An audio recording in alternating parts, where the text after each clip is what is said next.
Sadhgurunath Maharaj Ki Jai, and welcome to Jagadambe Reads the Holy Books of India, Mahabharata217. As you may remember, the Brahmin only wanted the kavachas and the kundalas, nothing else. Radeya laughed and said, "My lord, I know who you are. You are Indra. You're the greatest of all givers. The earth owes her life and her riches to your bounty. In fact, the proverb is, like Parjanya in giving. I feel so very embarrassed when you ask a boon of me. It is your privilege to grant boons to us mortals. You're the Lord of the gods. You know more than I do that by giving you these things, which are protecting me from evil, I am giving away my very life. But that does not affect me. I'm pleased and honored that the great Indra is accepting a gift from me. I'm proud to give you my life." Radeya cut away the armor from his body. He severed the earrings from his ears. The kavacha and the kundalas were placed at the feet of the Brahmin. The face of Radeya had taken on an unusual glow. He was extremely happy to do this sacrifice for the sake of his principle. They say that the value of a sentiment is the amount of sacrifice you're prepared to make for it. Radeya was happy since he had sacrificed his very life for the sake of his dharma. His happiness was so great that tears flowed from his eyes. Indra's eyes, too, were wet. Flowers from the skies rained on Radeya. Indra said, "I have never seen a person like you. You're the noblest person I've ever met. You had been told about my coming by Surya. You knew what would happen if you gave me these things, and yet you have given up your very life for the sake of the noble sentiments you've had all your life.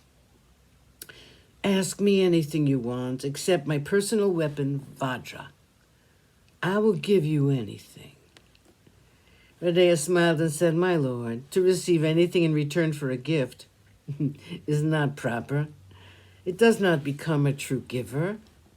The gesture of giving loses its grace. But in this case, I have decided to ask a boon of you. I will give you the reason for it. In your affection for Arjuna and because of your partiality to the Pandavas, you have done an act which will not be approved of by anyone. You have asked me to sacrifice my life. You, the greatest giver on this earth and the heavens.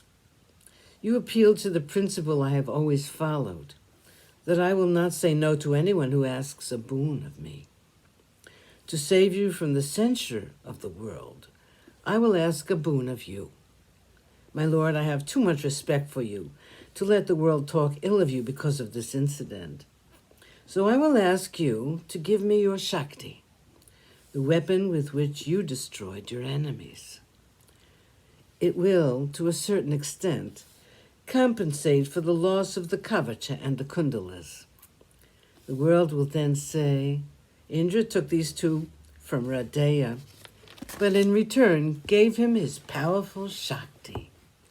Thus you will escape censure from righteous-minded people. Please, give me the Shakti." Indra was amazed at the greatness of this mortal man. In a moment he had ascended to a height from where he could look down upon him, the king of heaven. Indra said, "You have today conquered the king of the heavens. I will grant you your boon. I will also grant that there is no scar on you because of the wounds you have caused to your body by cutting away these things. You will be more glorious than you were till now. As for the Shakti, I will certainly give it to you. You can use it only against one enemy. You can use it only once.